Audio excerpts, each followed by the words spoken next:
Hi Srinivas, ఈ hip spine syndrome అతుంటే hip joint కాకపోవచ్చు. ఒక 45-50 ఫీమేల్ ఆమె ఒకసారి నాకు చాలా సీవియర్ పెయిన్ ఉంది. అంటే అరుగుదల స్టార్ట్ అయ్యాక వాళ్ళు కుంటటం మొదలు పెడతారు. ఈ వీడియోలో పేషెంట్స్కి ఏంటి ఉపయోగం అంటే వాళ్ళకి నడు నొప్పి ఉంటది, హిప్ జాయింట్ వంటి పెయిన్ వస్తుంది. అంటే కాళ్ళకు జాలు షూటింగ్ పెయిన్ అంటాం. నడవటం అనేది కూడా వాళ్ళు స్టార్ట్ చేసిన తర్వాత ఇంకా పెయిన్ పెరుగుతుంది. బట్ మెయిన్ ఫీచర్ ఏంటంటే రెస్టింగ్ పెయిన్.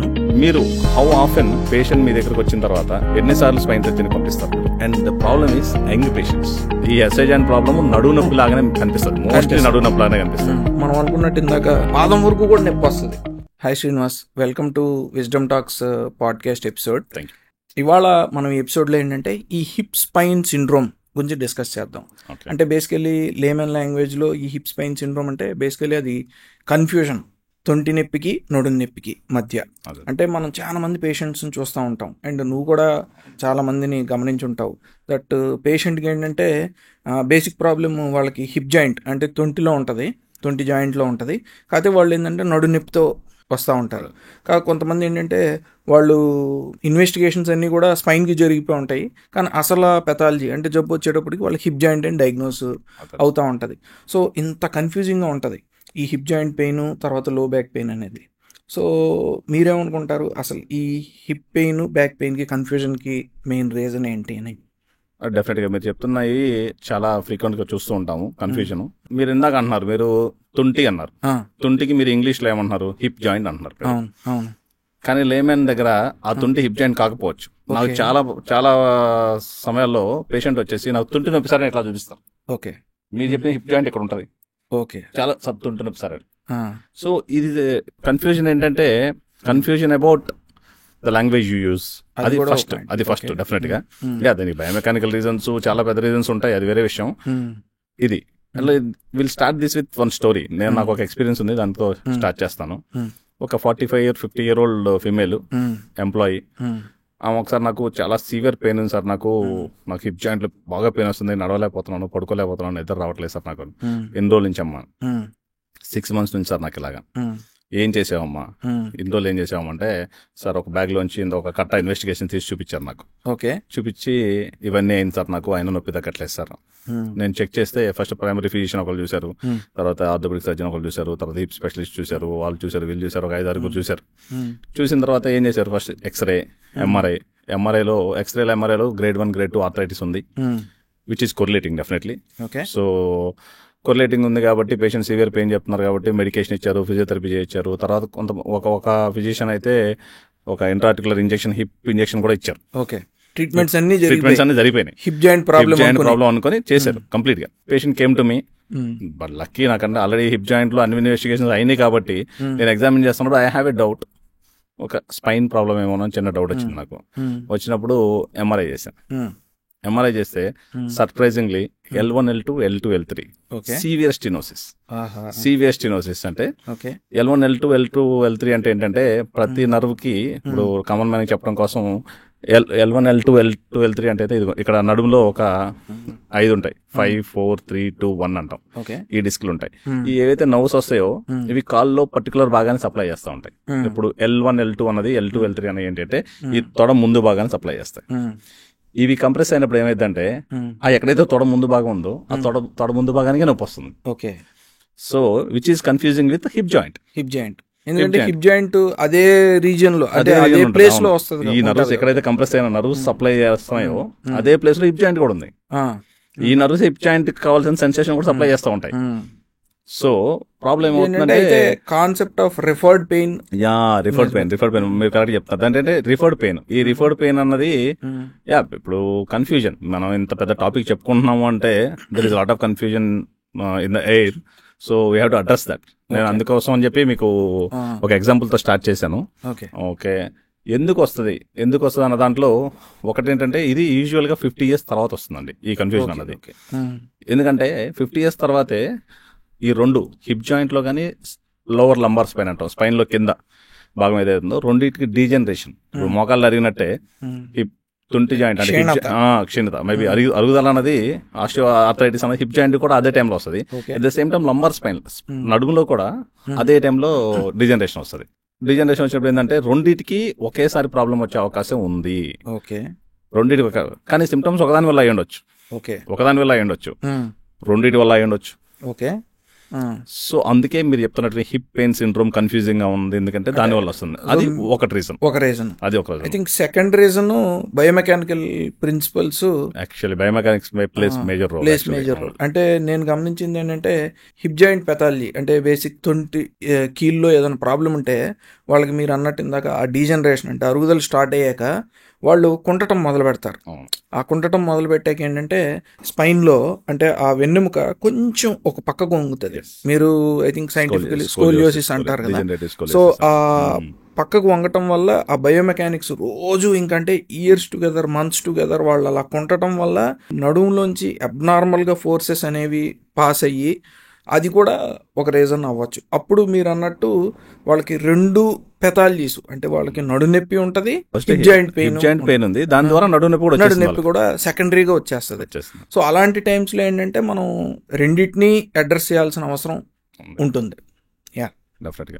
ఇంకా మూడోది మీరు ఇందాక అన్నట్టు రిఫర్డ్ పెయిన్ అంటాం. రిఫర్డ్ పెయిన్ ఏదైతే మనకి కాళ్ళలోకి సప్లై చేస్తుంది నర్వ్స్ అన్ని కూడా స్పైన్ లోంచే రావాలి. ఇందాక నేను అన్నట్టు L1, L2, L3 అన్నాను కదా, దీని ద్వారానే రావాలి. దీని ద్వారా రావాలి. ఇవి సప్లై చేసే పార్ట్స్ అనేవి హిప్ జాయింట్. అంతేగా, ఇది ఆల్రెడీ హిప్ జాయింట్ సప్లై చేస్తుంది. హిప్ జాయింట్ లో పెయిన్ వస్తే కూడా అక్కడే పెయిన్ రావాలి, ఇక్కడ ప్రాబ్లం వచ్చినా కూడా అక్కడే పెయిన్ రావాలి. అదే అంటే ఆ బేసిక్ సేమ్ నర్వ్స్ అట్లా ఉన్నటువంటి human anatomy itself causing the confusion ఒక పరిస్థితిలో. సో అంటే ఈ కన్ఫ్యూజన్ తీరాలి అని అంటే మనం ఏ విధంగా పేషెంట్ని అప్రోచ్ చేయాలి అంటే ఒక పేషెంట్ మన దగ్గరికి వచ్చినప్పుడు ఒక స్పైన్ కంప్లైంట్తో వస్తున్నారనో లేదంటే హిప్ కంప్లైంట్తో వస్తున్నారనో ఏ విధంగా దాన్ని డిఫరెన్షియేట్ చేయాలి అని అంటే యాజ్ ఎ స్పైన్ సర్జన్ మీరు ఏ పాయింట్స్ని కన్సిడర్ చేస్తారు? అంటే నొప్పి ప్యాటర్న్ అయినా వాళ్ళు ఏ యాక్టివిటీస్ చేస్తుంటే పెరుగుతుందని. ఎటువంటిదంటే ఇటువంటి పరిస్థితుల్లో స్పైన్ కి సంబంధించి మేజర్ ప్రాబ్లం నేను నాకు చెప్పినట్టుగానే రెండిట్లో ప్రాబ్లం ఉండొచ్చు. బట్ స్పైన్ ప్రాబ్లం అయ్యి ఉంటే ఎలా కనిపిస్తుంది, ఎలా బయటపడుతుంది? ఒకటి నడుము నొప్పి ఎక్కడ వస్తుంది, నడుములో వస్తుంది, లేదా బటక్ పెయిన్ అంటాం. బటక్ పెయిన్ వస్తుంది. బటక్ పెయిన్ అంటే హిప్ జాయింట్ లో ఉన్న హిప్ జాయింట్ వెనకాల భాగంలో ఉంటుంది. హిప్ జాయింట్ వెనకాల భాగంలో రావచ్చు. పెయిన్ ఎటువంటి పెయిన్ వస్తుంది అంటే కాళ్ళకు జాలు షూటింగ్ పెయిన్ అంటాం. మోకాల నుంచి కిందికి కూడా వస్తుంది, ఇంకా పాదం దాకా వస్తుంది. పాదం దాకా మెజారిటీ టైమ్స్ లో వస్తుంది. సో బటక్స్ లో వస్తుంది, తర్వాత పాదం దాకా కిందకి రేడియేటింగ్ పెయిన్ గా ఉంటుంది. రెండు, పెయిన్ ఎప్పుడు ఎక్కువ వస్తుందంటే కొంచెం దూరం నడిచిన తర్వాత, ఒక పావు kilometre depending upon the symptoms. అంటే లోపల ఉన్న సివియారిటీ ఆఫ్ కంప్రెషన్ బట్టి, సివియారిటీ ఆఫ్ ప్రాబ్లమ్ బట్టి కొంతమందికి 100 మీటర్లు నడిస్తే వస్తుంది, కొంతమంది 200 మీటర్లు నడిస్తే వస్తుంది. ఇమీడియట్ గా లేవగానే వచ్చే పరిస్థితి అయితే ఉండదు. ఫస్ట్ స్టెప్ లో ఉండదు.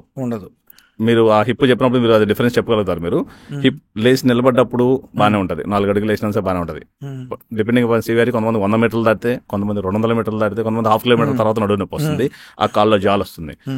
మూడో పాయింట్ ఏంటంటే ముందుకు వంగినప్పుడు, ఈ స్పైన్ ప్రాబ్లం ఉన్న వాళ్ళు ముందుకు వంగినప్పుడు వాళ్ళకి రిలీఫ్ గా అనిపిస్తుంది. ఇట్లా ముందుకు వంగారు అనుకోండి, వాళ్ళకి చాలా హ్యాపీగా అనిపిస్తుంది. అబ్బా కొంచెం నడుము నొప్పి తగ్గింది వాళ్ళ. వాళ్ళు కూర్చున్నారు అనుకోండి, డెఫినెట్ గా తగ్గిపోతుంది, కొంచెంసేపు కూర్చుంటే తగ్గిపోతుంది. సో ఇవి ఫీచర్స్. బట్టకులో రావటము, కాళ్ళలోకి జాలు రావటము, తర్వాత కొంచెం దూరం నడిచిన తర్వాత అండ్ ఇంకొకటి 2 కాళ్ళకే వస్తుంది. మేజర్లీ 2 కాళ్ళకే వస్తుంది. స్పైన్ లో యూజువల్ గా సెంట్రల్ కంప్రెషన్ అంటాం. సెంట్రల్ కంప్రెషన్ ఉన్నప్పుడు మెజారిటీ ఆఫ్ ది టైమ్స్ 2 కాళ్ళకి వస్తుంది. అట్లీస్ట్ ఒక కాళ్ళకి ఎక్కువ, ఒక కాళ్ళకి తక్కువ ఉండొచ్చు, కానీ యూజువల్ గా 99% ఆఫ్ ది టైమ్స్ 2 కాళ్ళకే వస్తుంది. So these are the symptoms for spine. మీరు being hip physician, pelvis acetabular surgeon, I think you can announce the symptoms of hip better. ఇప్పుడు హిప్ జాయింట్ లో కనుక ప్రాబ్లం ఉందనుకోండి, మీరు అన్నట్టు పెయిన్ లొకేషన్ ఏంటంటే మోస్ట్లీ ముందర భాగంలో ఉంటుంది. అంటే ఈ గజ్జల్లో నొప్పి వస్తుంది అన్నట్టు, గ్రాయిన్ పెయిన్ అంటారు. అండ్ అలా అని చెప్పి అదొక్కటే మెయిన్ సిమ్టమ్ కాదు. హిప్ జాయింట్ లో పెథాలజీ ఉంటే పక్కన ఈ తొంటిలో పక్క భాగంలో రావచ్చు. అండ్ ఇందాక అనుకున్నట్టు బటక్ పెయిన్ కూడా అది మోస్ట్ కన్ఫ్యూజింగ్ Exactly. అంటే రీజియన్ అన్నమాట. అక్కడ కూడా రావచ్చు. కాకపోతే స్పైన్తో డిఫరెన్షియేట్ చేసే పాయింట్ ఏంటంటే ఈ హిప్ జాయింట్ పెయిన్ అనేది జనరల్లీ ఏంటంటే మనకి మోకాలు కిందకి మనకి రేడియేషన్ అనేది కాదు. రాదు, చాలా తక్కువ. అన్లెస్ రేర్ డయాగ్నోస్ ఉంటే తప్పితే మనకి ఈ హిప్ జాయింట్లో పెథాలజీ పెయిన్ అనేది కేవలం మోకాలు వరకే వచ్చే అవకాశం అనేది ఉంటుంది. స్పైన్ లో మాత్రం మోకాలు కింద దాకా కూడా వస్తుంది. అండ్ ఇంకొకటి ఏ యాక్టివిటీస్లో పెరుగుతుంది అని అంటే జనరల్లీ వాళ్ళకి ఏంటంటే కొంతవరకు రెస్టింగ్ పెయిన్ కూడా ఉంటుంది. అంటే వాళ్ళు రెస్ట్ తీసుకున్నప్పుడు కూడా ఉంటుంది, నైట్ పడుకునేటప్పుడు కూడా వాళ్ళు నైట్ టైం పెయిన్ కంప్లైంట్ చేస్తూ ఉంటారు. అండ్ నడవటం అనేది కూడా వాళ్ళు స్టార్ట్ చేసిన తర్వాత ఇంకా పెయిన్ పెరుగుతుంది. బట్ మెయిన్ ఫీచర్ ఏంటంటే resting pain.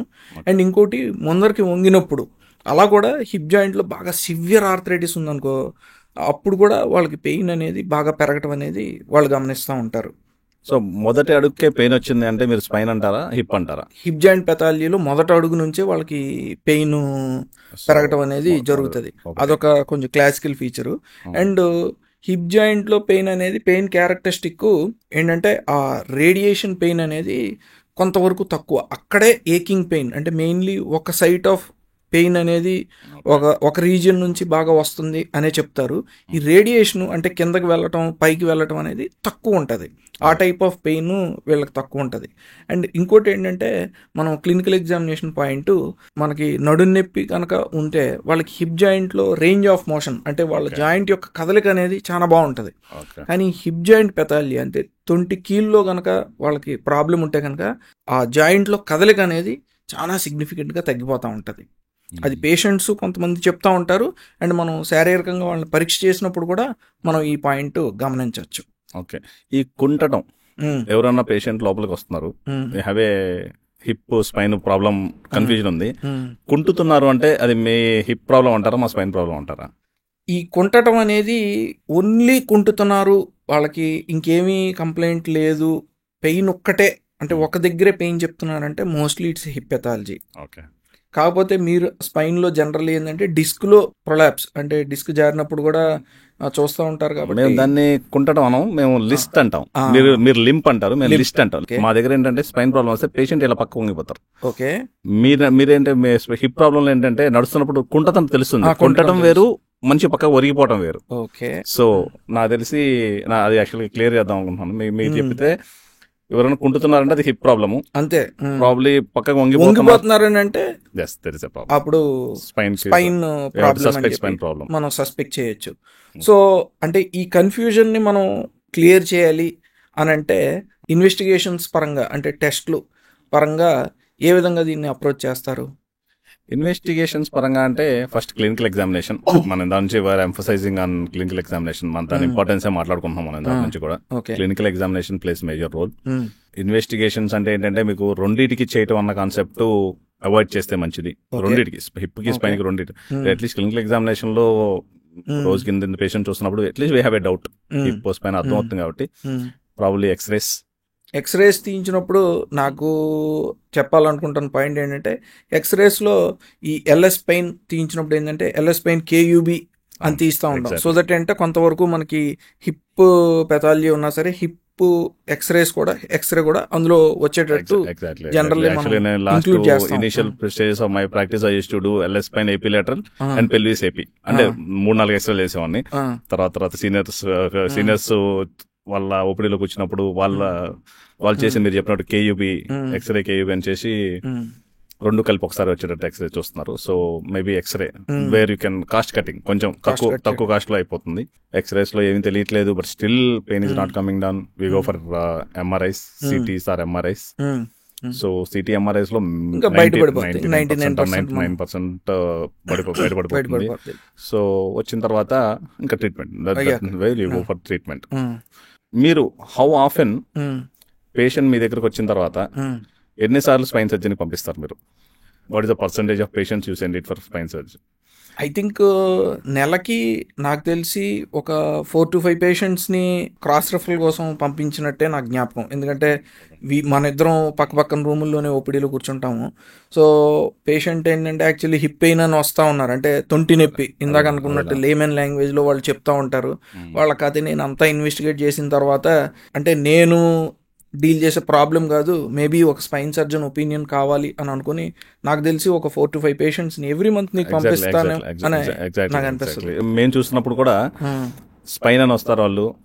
Recent advance Covid తర్వాత, post Covid actually, post Covid నాకు అంతకుముందు ఇంత ఉండే కావు. నేను ఐ నెవర్ యూస్ టు అంటే రిఫర్ పేషెంట్స్ టు యూ అంటే తక్కువ, చాలా తక్కువ, అన్లెస్ ప్రాబ్లం అంటే పర్టికులర్ హిప్ ప్రాబ్లం ఉంటే తప్ప I use to investigate thoroughly. And post Covid hip ఏవి అని వస్తున్న దగ్గర నుంచి డెఫినెట్ గా హిప్ ప్రాబ్లమ్స్ వాళ్ళందరికి రేడియేటింగ్ పెయిన్ వస్తుంది. And the problem is young patients. ఇందాక మనం ఇనిషియల్ గా మాట్లాడుకున్నప్పుడు ఈ ప్రాబ్లం అంతా ఓల్డ్ ఏజ్ లో వస్తుంది అనుకుంటున్నాం మనం. అవును. ఇప్పుడు కొత్తగా ఏంటంటే యంగ్ ఏజ్ లో కూడా కన్ఫ్యూజన్ స్టార్ట్ అయిపోతుంది. వచ్చేసరికి ప్రాబ్లం ఏంటంటే వాళ్ళందరూ హిప్ జాయింట్ వచ్చే అవకాశం లేదు కదా నాకు, నేను ఇంకా పెద్దోని కాదు కదా, నాకు నా జాయింట్ అరిగిపోయే అవకాశం లేదు కదా నాకు, ఇది డెఫినెట్ గా స్పైన్ ప్రాబ్లం అయి ఉంటుంది నాకు అని చెప్పి నా దగ్గరికి వస్తారు అందరు. అంటే స్పైన్ సర్జన్ దగ్గరికి వెళ్తారు. రీసెంట్ గా అయితే నేను మంత్లీ మీరు అన్నట్టుగా మోర్ దెన్ 10 కేసెస్ దాకా చూస్తున్నాను. నేను మంత్లీ మోర్ దెన్ 10-15 కేసెస్ చూస్తున్నాను. వాళ్ళు స్పైన్ అని వస్తారు. వాళ్ళు కూడా ఎట్లా స్టార్ట్ అవుతుంది, ఏదో యాక్టివిటీ చేస్తారు. ఏదో యాక్టివిటీ చేసిన తర్వాత ఆ హిప్ సడన్ గా గివ్ అవే, అప్పుడు దాకా ఉంది కూడా సడన్ గివ్ అవే వచ్చి సిమ్టమ్స్ స్టార్ట్ అవగానే ఇది డెఫినెట్ గా నాకు స్పైన్ ప్రాబ్లమ్ అని వచ్చేస్తారు. యూజువల్ గా అనుకుంటారు, యంగ్ పేషెంట్స్ అనుకుంటారు. ఓల్డ్ ఏజ్ లో అంటే అయ్యో తుంటే ఛాన్స్ ఉంది అనుకుంటారు కానీ. So that is the reason. So ఇంత మనం డిస్కస్ చేసిన తర్వాత కూడా ఒక్కొక్కసారి రెండు అంటే హిప్ జాయింట్ తర్వాత స్పైన్ ఈ రెండు కన్ఫ్యూజ్ చేసేవి నాకు తెలిసి ఒక 2 డయాగ్నోసిస్లు ఉన్నాయి. I think first diagnosis SI joint ఉంటుంది. ఎస్ఐ జాయింట్ అంటే మనకి ఇది మన స్పైనల్ కార్డ్, మన నడుము అంటాం కదా, మన మొత్తం స్పైన్, ఇది మన పెల్విస్, ఈ రెండు కలిపే భాగాన్ని ఎస్ఐ జాయింట్ అంటాం. సాక్రో ఐలియాక్ జాయింట్ అంటాం. సాక్రో ఐలియాక్ జాయింట్ అంటే ఇది కరెక్ట్ గా హిప్ జాయింట్ కి వెనకాల పక్క ఉంటుంది. హిప్ జాయింట్ కి పైన, నడుముకు పక్కన ఉంటది. సో ఇది హిప్ జాయింట్, ఇది స్పైన్, ఈ రెండింటి మధ్యలో ఉంటది. సో ప్రాబ్లం ఏంటంటే ఏదైతే ప్రాబ్లం ఉందో యూజువల్లీ మిమిక్స్, అంటే ఈ ఎస్ఐ జాయింట్ ప్రాబ్లమ్ నడుము నొప్పి లాగానే కనిపిస్తుంది. మోస్ట్లీ నడువు నొప్పి లానే కనిపిస్తుంది. 99% ఈ ఎస్ఐ జాయింట్ నడువు నొప్పి లానే కనిపిస్తుంది. ఈ జాయింట్ లో ఇన్ఫెక్షన్ వచ్చినా గానీ, ఈ జాయింట్ లో ఇన్ఫ్లమేషన్ వచ్చినా గానీ, ఈవెన్ వాతం లక్షణాలు వచ్చినా గానీ, వీటన్నిటి వల్ల ఎస్ఐ జాయింట్ అంటాం. మీరు అన్నట్టు ఇంకొకటి ఐ థింక్ పైరిఫార్మిస్ సిండ్రోమ్ అన్నట్టు ఉంటుంది. I think you can explain better. ఈ పైరిఫార్మిస్ సిండ్రోమ్ అంటే ఇక్కడ ఈ గ్రేటర్ సయాటిక్ నాచ్ అంటాము. ఇక్కడ ఒక కర్వేచర్ కనిపిస్తుంది కదండి బోన్ లో. ఈ బోన్ దగ్గర ఇక్కడ నుంచి వచ్చే L2 నుంచి L5 S1 ఆ డెర్మటోమ్స్ నుంచి వచ్చే ఒక నర్వ్ ఫామ్ అవుతుంది. ఇక్కడ పైరిఫార్మిస్ ఫోజా అనే ఈ ప్లేస్ నుంచి పెద్ద నరం, సయాటిక్ నర్వ్ అనేది వెళ్తుంది. ఒక్కొక్కసారి ఇక్కడ ఏదన్నా మనకి ఇన్ఫ్లమేషన్ కానీ, వాపు కానీ, వాతం కానీ వచ్చినప్పుడు ఇక్కడ పైరిఫార్మిస్ మజిల్ అనేది ఉంటుంది. ఆ మజిల్ కనుక మనకి స్వెల్లింగ్ వచ్చింది అనుకోండి, ఇక్కడ సయాటిక్ నర్వ్ అనేది కంప్రెషన్ అవ్వడం చూస్తూ ఉంటాం. దానివల్ల కాల్లో జాలు, దానివల్ల ఏంటంటే మెయిన్లీ మీరు చెప్తున్నట్టు ఆ డిస్క్ ప్రొలాప్స్, ఆ నరం ఒత్తుకోవటం సిమ్టమ్స్ ఏ విధంగా ఉంటాయో హిప్ జాయింట్ పెయిన్ లాగే ఉంటుంది. వెనక భాగంలో నొప్పి వస్తుంది. అండ్ షూటింగ్ పెయిన్, మనం అనుకున్నట్టు ఇందాక పాదం వరకు కూడా నొప్పి వస్తుంది. కాకపోతే అసలు పెథాలజీ ఏంటంటే ఇక్కడ హిప్ జాయింట్ వెనకాలే ఉంది. మనం మెయిన్లీ ఏంటంటే అది స్పైన్ ప్రాబ్లం అనుకుని మొత్తం స్పైన్ అంతా ఇన్వెస్టిగేట్ చేయిస్తూ ఉంటాము. కాకపోతే అసలు పెథాలజీ ఏంటంటే ఇక్కడ హిప్ జాయింట్ వెనక భాగం. మీరు చెప్తున్నైతే హిప్ జాయింట్ వెనకాల ఉంటది, హిప్ జాయింట్ లాగా అనిపిస్తుంది. సిమ్టమ్స్ ఏమో స్పైన్ దానిలాగా ఉంటుంది. అది కాదు, ఇది కాదు, ఇది కాదు, అది కాదు. అసలు చాలా కన్ఫ్యూజింగ్ హైలీ కన్ఫ్యూజింగ్. ఇవి రెండు ఏంటంటే ఒకటి ఇక్కడ ఉంది, ఒకటి ఇక్కడ ఉంది. ఈ రెండు జాయింట్స్ కి హిప్ కి స్పైన్ కి దగ్గరగా ఉన్నాయి, కానీ దాని ప్రాబ్లం కాదు, దీని ప్రాబ్లం కాదు. సో ఈ రెండు చాలా రేర్ డయాగ్నోసిస్ లో. బట్ ఈ రెండు కానప్పుడు మనం ఎగ్జామినేషన్ లోనో లేకపోతే ఎంఆర్ఐలోనో అల్ట్రాసౌండ్ లోనో లేకపోతే ఎక్స్రేలోనో ఏదో విధంగానూ బయటపడటం అనేది జరగాలి. అండ్ ట్రీట్మెంట్ పరంగా వస్తే కొన్ని క్లినికల్ సిచ్యువేషన్స్లో అది హిప్ జాయింట్ ప్రాబ్లమా, స్పైన్ నుంచి వస్తుందా కూడా చాలా కష్టపడతా ఉంటాం. సో అలాంటి టైంలో మీరు డయాగ్నోస్టిక్ ఇంజెక్షన్స్ అయ్యి చేస్తాం. ఎగ్జాక్ట్లీ. మీరు ఇందాకైనా చెప్పినట్టుగానే పెద్దవాళ్ళకి వస్తుంది. ఓకే, పెద్దవాళ్ళలో హిప్ జాయింట్ అరిగిపోయి ఉంటుంది, నడుము అరిగిపోయి ఉంటుంది. Okay, but not to an extent where అంటే అంత సివియర్ గా ఉండదు. హిప్ జాయింట్ పెద్ద సివియర్ గా ఉండదు, నడుము సివియర్ గా ఉండదు, కానీ ప్రాబ్లం అయితే ఉంది. ఓకే, ఎక్కడ వస్తుందో తెలియట్లేదు. అప్పుడు ఏంటంటే డయాగ్నోస్టిక్ ఇంజెక్షన్ అంటాం, డయాగ్నోస్టిక్ అండ్ థెరపిటిక్ ఇంజెక్షన్ అంటాం. అదే ఏంటంటే స్పైన్ లో పర్టికులర్, ఇప్పుడు కాల్లో ఇందాక మీకు చెప్పినట్టుగా L1, L2, L3 అన్నాను కదా, పర్టికులర్ ప్లేస్ లో నొప్పి వస్తుంది అనుకుంటే సస్పెక్ట్ చేస్తే అది ట్రాన్స్ఫరాములర్ ఇంజెక్షన్ అంటాం. అది ఆపరేషన్ థియేటర్కి తీసుకెళ్లి ఇట్లా పేషెంట్ పడుకొని ఉంటారు, బొర్లా పడుకొని ఉంటారు. బొర్లా పడుకొని ఉండి ఎక్స్రే మిషన్ లో చూసుకుంటూ ఏ నర్వ్కి అయితే ఈ నర్వ్ అనిపించింది అనుకోండి మన కంప్రెషన్, అక్కడికి వెళ్ళి ఒక చిన్న ఇంజెక్షన్ ఇస్తాం. ఆ ఇంజెక్షన్ ఇస్తే ఏంటంటే ఫస్ట్ పెయిన్ తగ్గింది అనుకోండి, పెయిన్ తగ్గిందంటే ప్రాబ్లం ఇక్కడ ఉందనేగా అర్థం, అంతేగా. సో దీనికి ప్రాబ్లం దీనిదే. So we have to address this problem. So కొంతమందికి ఏంటంటే ఆ ఇంజెక్షన్ తోనే పెయిన్ తగ్గిపోదు కంప్లీట్ గా, అసలు మళ్ళీ దే వోంట్ కమ్ బ్యాక్. ఆ ఇంజెక్షన్ తోటి మనకి చేసిన తర్వాత బాబు నీకు స్పైన్ ప్రాబ్లం ఉందని చెప్తాము, and they never come back. అంటే అది ఈ సిచ్యువేషన్, కొన్ని సిచ్యువేషన్ లో థెరప్యూటిక్ గా కూడా అదే ట్రీట్మెంట్ కూడా, అదే ట్రీట్మెంట్, అదే డయాగ్నోసిస్ కూడా. సో అలాగే హిప్ జాయింట్ కూడా ఇవ్వచ్చు. హిప్ జాయింట్ కూడా మీకు దానికంటే ఇది పెద్ద ప్రాబ్లం అనిపించింది అనుకోండి మీకు, ఇక్కడికి వెళ్ళి ఎక్స్రే మిషన్ లో మీరు ఇస్తారు, మీరు రెగ్యులర్ ఇస్తారు, ఆ ఇంజెక్షన్ ఇస్తాం, దాంతో తగ్గిపోయింది అనుకోండి hip joint problem. Will address that future లో. అది అంటే ఈ రెండు ప్రాబ్లమ్స్ ఉన్నప్పుడు అసలు ఏం కనిపెట్టలేకపోతున్నప్పుడు ఇలా ఈ డయాగ్నోస్టిక్ ఎంఆర్ఐలు ఎక్స్రేలు అన్నిటిలో కూడా కన్ఫ్యూజింగ్ ఉంది. రెండు ఉన్నప్పుడు ఎగ్జాక్ట్లీ, రెండు కన్ఫ్యూజన్ కూడా కాదు, రెండు ఉన్నప్పుడు డెఫినెట్ గా డయాగ్నోస్టిక్ ఇంజెక్షన్ టైప్ ప్రొసీజర్స్ మనకు ఉపయోగపడతాయి. మరి సర్జరీస్ చేయాలి అని అంటే, ఎందుకంటే హిప్ జాయింట్ స్పైన్ ప్రాబ్లమ్ రెండు కలిపి కూడా చాలా మంది పేషెంట్స్ లో వస్తున్నాయి అంటున్నాము. అలాంటప్పుడు సర్జరీ ఫస్ట్ దేనికి చెయ్యాలి అనేది కూడా అది పెద్ద కన్ఫ్యూజన్. ఇంజెక్షన్ మాట్లాడినప్పుడు రెండిట్లో ప్రాబ్లం ఉంది, కానీ రెండిట్లో సీవియర్ గా ఏమీ లేదు, అటువంటిప్పుడు ఇంజెక్షన్స్ కి వెళ్తాం. ఇప్పుడు మీరు అనే సిచ్యువేషన్ అంటే రెండు సీవియర్ గానే ఉన్నాయి, రెండు సివియర్ గానే ఉన్నాయి. ఏది ముందు రెండు చేయాలి, ఏది ముందు చేయాలని అడుగుతున్నారు. అంటే టెక్స్ట్ బుక్ ప్రకారం స్పైనే ముందు చేయాలి, డెఫినెట్ గా స్పైన్ ముందు చేయాలి. ఎందుకంటే నేను ఇందాక అన్నట్టు నడువులో నుంచే ఆ నర్వ్స్ ఏవైతే ఉన్నాయో అవి కిందికి వస్తాయి, కిందికి వచ్చి ఈ హిప్ జాయింట్ కూడా అవే సప్లై చేస్తాయి. మీరు రేపు హిప్ జాయింట్ ముందు చేసినా కూడా పెయిన్ పూర్తిగా తగ్గబోదు అక్కడ, ఎందుకంటే పైన ఇంకా ప్రాబ్లం ఉంది. అసలు ఇప్పుడు వాటర్ పైప్ ఉంది, పైన హోల్ పడింది, కింద హోల్ పడింది, కింద హోల్ ట్రీట్ చేసి ఉపయోగం ఉంది, పైన హోల్ ట్రీట్ చేసి తర్వాత కింద హోల్ ట్రీట్ చేసుకోవాలి. Simple logic. సో కాకపోతే కొన్ని క్లినికల్ సిచ్యువేషన్స్ ఏంటంటే పేషెంట్ ఫస్ట్ హిప్ ఫ్యూజ్ అయిపోయింది, అసలు హిప్ జాయింట్ లో మూవ్మెంట్ లేదనుకో అండి, అప్పుడు ఆ టైమ్స్ లో ఐ థింక్ ఒక్కొక్కసారి మనం సిచ్యువేషన్స్ అలాగ ఉంటాయి, ఎగ్జాంపుల్ సిచ్యువేషన్స్ ఉంటాయి. మీరు ఇప్పుడు హిప్ జాయింట్ గురించి చెప్తున్నారు, ప్లేయింగ్ అంటే మీరు హిప్ చేయాలనుకుంటున్నా, నేను స్పైన్ చేయాలనుకుంటున్నాను. ప్రాబబ్లీ విషయం ఏంటంటే మీరు హిప్ ఫ్యూజ్ అయిపోయింది, కడుగు కూడా వెళ్ళిపోతున్నాడు పేషెంట్, అంటే ఇప్పుడు కొంతమంది హిప్ జాయింట్ ఫ్యూజ్ అయిపోయినప్పుడు ఏంటంటే వాళ్ళ డైలీ నేచర్ కాల్స్ కి అటెండ్ అవడం కూడా, రెండు లింబ్స్ ని వాళ్ళు సపరేట్ చేయడం కూడా చాలా కష్టమైపోతుంది. అదేంటంటే మీకు డిమాండ్స్, పేషెంట్ డిమాండ్ ఏంటి, సార్ నాకు నొప్పున్నా పర్లేదు కొంచెం నడిపించేలా చూడండి సార్, బాత్రూమ్ దగ్గర వెళ్ళి వస్తానంటారు. అటువంటిప్పుడు ఇప్పుడు తప్పదు. అలా కాదు, ఇంకోటి ఉంది. మరి నా సిచ్యువేషన్ లో ఏంటంటే స్పైన్ సర్జన్ సిచ్యువేషన్ లో ఏంటంటే ఫుడ్ డ్రాప్ వచ్చింది, వీక్నెస్ వచ్చేసింది, కాల్లో వీక్నెస్ వచ్చేసి కాలు పడిపోతుంది, కుట్టి ఇలా పడిపోతుంది, ఆబ్వియస్ గా స్పైన్ కి వెళ్తాం. So these are example extremes of range. So usual, but otherwise spine first then hip come. So coming to the end of episode, I think summarise చేయడానికి ఏంటంటే హిప్ జాయింట్ లో ప్రాబ్లము, స్పైన్ లో problem ఉన్నా సరే ఇది ఒక confusing thing. అంటే దీనికి ఒక 3 to 4 రీజన్స్ ఉన్నాయి. మీరు అన్నట్టు ఏజ్ ఒక రీజన్ అవ్వచ్చు, బయోమెకానిక్స్ ఒక రీజన్ అవ్వచ్చు, రెఫర్డ్ పెయిన్ అనేది ఒక రీజన్ అవ్వచ్చు. అండ్ ఇంకోటి ఏంటంటే మనం రెండింటినీ అసలు డిఫరెన్షియేట్ చేయాలి అని అంటే పెయిన్ ఎక్కడ వస్తుంది అనేది పాయింట్ మనం కన్సిడర్ చేయాలి, ఏ యాక్టివిటీస్లో పెరుగుతుంది అనేది కన్సిడర్ చేయాలి, and pain characteristic, A type of pain అనే దాన్ని బట్టి కూడా కొంతవరకు మనం ఏంటంటే పేషెంట్ కి ఈ ఎడ్యుకేషన్ ఉంటే ఎవరి దగ్గర పోవాలన్నది తెలుస్తుంది, ఎవరి దగ్గర పోవాలి, హిప్ సర్జన్ దగ్గర పోవాలా లేకపోతే స్పైన్ సర్జన్ దగ్గర పోవాలో తెలుస్తుంది. శారీరకంగా పరీక్ష చేయడం అనేది చాలా ఇంపార్టెంట్. అండ్ ఈ బేసిక్ ఎక్స్రేస్ లో కూడా ఏంటంటే ఎక్స్రే ఎల్ఎస్ స్పైన్ లో ఏంటంటే KUB అనే కాంపోనెంట్ ఇంక్లూడ్ చేసి, దట్ ఈస్ ఫర్ ఫిజిషియన్స్, అంటే సింపుల్ ఎక్స్రేస్ లోనే కొంతవరకు మనం డిఫరెన్షియేట్ చేయగలం.